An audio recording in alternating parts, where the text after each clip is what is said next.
8h17, Nikos Aliagas, en direct du studio Belmar, aujourd'hui pour notre 100e matinale. L'interview politique d'Audrey Crespo-Mara avec vous, Bernard Tapie. Bonjour. Bonjour Bernard Tapie. Bonjour madame. Cet après-midi, le président sera en banlieue parisienne pour un nouveau débat. Beaucoup disent un nouveau show. Vous l'avez trouvé comment jusque-là? Il vous a bluffé? C'est-à-dire, on l'a vu déjà pendant la campagne électorale. Je pense que c'est un exercice qu'il connaît bien, qu'il sait faire. Et aujourd'hui, il est dans la prolongation de ça. Il y a du Bernard Tapie en lui? Oh non, je ne me vanterai pas de ça, mais le fait est qu'il sait faire. La campagne, il l'a gagnée comme ça, en gros. Et dans la situation dans laquelle il était, il a décidé, pour reprendre un terme sportif, de mouiller le maillot, quoi. Et donc, c'est bon, voilà, après, ça débouchera sur quoi, on verra bien. Je crains quand même qu'en ce moment, les esprits se durcissent, les positions se raffermissent, il n'y a pas de passerelle, enfin, c'est insupportable ce qu'on vit en ce moment, franchement. Vous qui avez été ministre de la Ville il y a 25 ans, quel regard portez-vous sur les banlieues? Êtes-vous aussi inquiet que Gérard Collomb qui parlait de quartier en sécession avec la République? Mais ça lui va bien, il est maire d'une grande ville, il a fait comme tous les maires, c'est-à-dire il a gardé son pognon pour les quartiers qui votent, et ils ont arrêté d'investir de l'argent dans les quartiers qui votent pas. Et comme les 3/4 maintenant sont devenus que des quartiers occupés par des gens qui sont pas de nationalité française d'origine, les immeubles se cassent la gueule, il y a plus, voilà. Donc il y a une séparation totale des populations et qui ne. Ça vous inquiète? Ça m'inquiète. Et comment ça m'inquiète, évidemment. On a des taux de chômage de 35-40% dans ces coins-là. Donc c'est évidemment très inquiétant. À l'époque où j'étais ministre de la Ville, j'avais fait un truc qui s'appelait les maisons des citoyens. C'était un endroit où ils pouvaient se rencontrer. Ceux qui sont dans les quartiers, ceux qui n'y sont pas. Et c'était vraiment un truc formidable, j'aimais bien. Le journal du dimanche annonçait hier que le président serait sur le point d'organiser un référendum le même jour que les européennes. Est-ce la solution habile pour sortir de la crise des Gilets jaunes? Habile? C'est une solution gonflée. Vous vous rendez compte que s'il le fait, ça veut dire qu'il accepte l'idée soit de gagner les deux, donc il est en tête aux européennes et il a un gros succès sur le référendum, et s'il perd les deux, vous imaginez dans la situation dans laquelle on se trouve. Donc, et s'il perd les deux, qu'est-ce qui se passe après?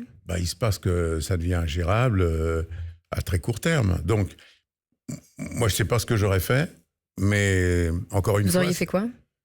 Non, j'aurais probablement d'abord assuré les élections européennes, d'abord, parce que c'est capital, non pas ni pour lui, ni pour moi, mais pour la France et pour l'Europe. Il faut gagner ces élections. L'Europe, il n'y a que les Français qui ne se rendent pas compte, c'est inimaginable. Vous vous rendez compte que la France, c'est 5% du monde. Qu'est-ce qu'on va la ramener si on est tout seul? Donc, on doit consolider l'Europe, faire en sorte qu'elle soit plus généreuse, plus solidaire, un peu plus attractive. Ça, oui, mais penser à l'idée que il y en a marre de cette Europe, on se barre et on va regarder l'Angleterre, vous croyez qu'ils sont beaucoup mieux? Bernard Tapie, Ingrid Levavasseur a évoqué le soutien moral que vous apportez à la liste, sa liste des Gilets jaunes. Vous lui avez passé un coup de fil pour lui offrir quelques conseils? Jamais. Quand je lui ai donné des conseils, c'est parce qu'elle a estimé, elle et ses amis, qu'elle devait m'en demander. Il faut pas imposer quoi que ce soit. C'est des gens qui sont la traduction réelle de ceux qui ne votent plus. Ça veut dire 50% en gros sur les élections européennes, par exemple, de la population. Et ils les incarnent totalement. Je vais vous donner un exemple, par exemple. Sur les ronds-points, il y a à peu près 50 à 60% de femmes. En politique, il y a moitié-moitié parce qu'ils sont obligés. Pas parce que ça leur plaît bien aux hommes. S'ils pouvaient s'en passer, je peux vous garantir qu'on viendrait à 7 sur 10.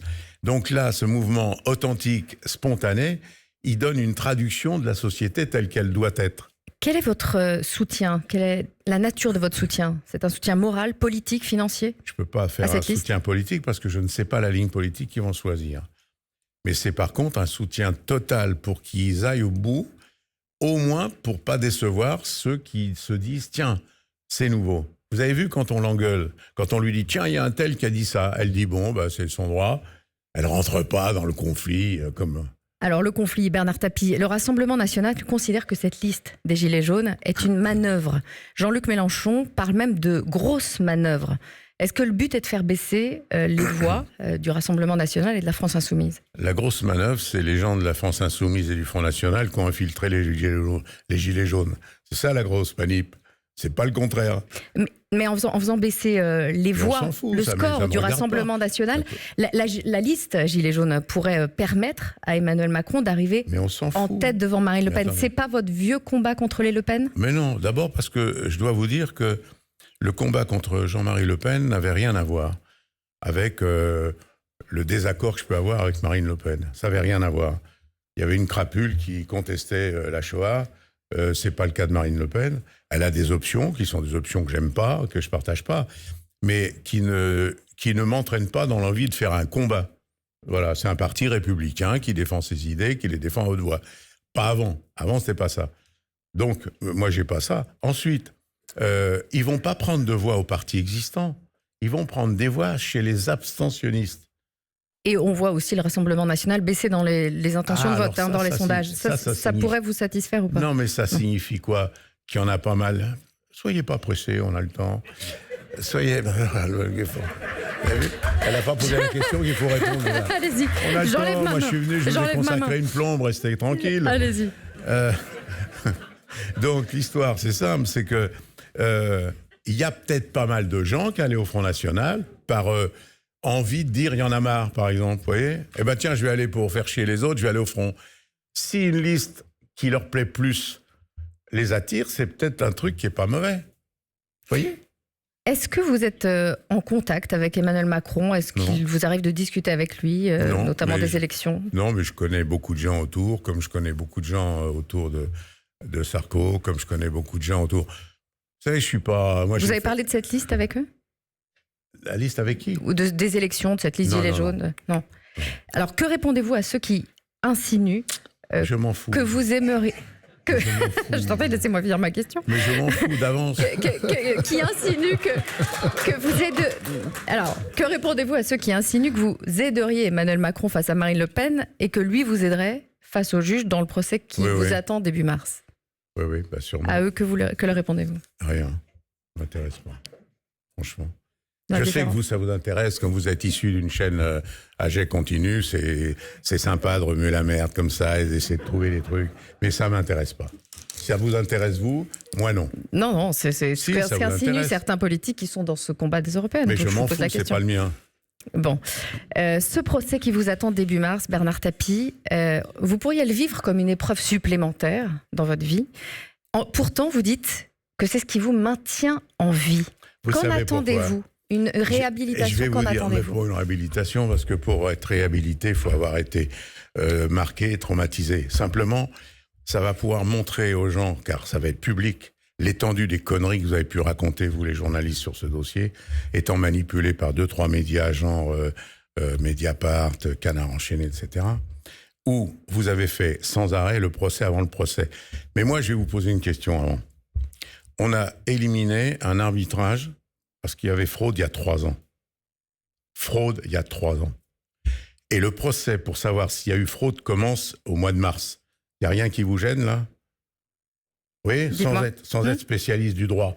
Hein, normalement, il y a un procès, on examine s'il y a fraude, et s'il y a fraude, on en tire les conséquences civiles. On annule donc un acte civil. Là, non. On a déjà annulé l'arbitrage, et maintenant, on va savoir s'il y a fraude. Sympa, non ? Beau pays, hein ? 4 semaines de procès en perspective, ça ne vous paraît pas insurmontable aujourd'hui ? J'ai beaucoup de mal à penser que je vais réussir à rester 4 semaines. Mais ça fait rien, j'y serai de temps en temps. Vous dites que vous n'avez pas peur de la mort, Bernard Tapie. C'est la mort qui devrait avoir peur de Bernard Tapie ? Non, mais j'en ai, pour vous dire vrai, de moins en moins peur. Alors ça tient à plusieurs choses. La première, c'est que quand tu as 75 ou 76 ans maintenant, faut se mettre à l'idée que la mort, c'est une définition du départ qui clôture la vie. Ce qui est emmerdant, c'est si vous êtes sur le point de partir en vous disant « j'ai des regrets, j'ai des remords, j'ai pas fait ça, j'aurais dû », ou « je laisse derrière moi ». Vous avez vu le stade Vélodrome quand on a su que j'étais malade ? 50 000 mômes, parce qu'ils n'étaient pas là à l'époque de la Coupe d'Europe, c'est leurs enfants. C'est bien, non? D'arriver à avoir donné du bonheur à des gens qui le transmettent à leurs enfants. Donc vous vous dites, bon, je suis pas né pour rien. Ensuite, j'ai ma femme, mes enfants, mes petits-enfants, mon arrière-petit-enfant. Je suis arrière-grand-père. Voilà, mes copains sont les mêmes depuis tout le temps. Ce qui est important, c'est pas de réussir dans la vie, c'est de réussir sa vie. Et j'ai réussi ma vie. Merci Bernard Tapie.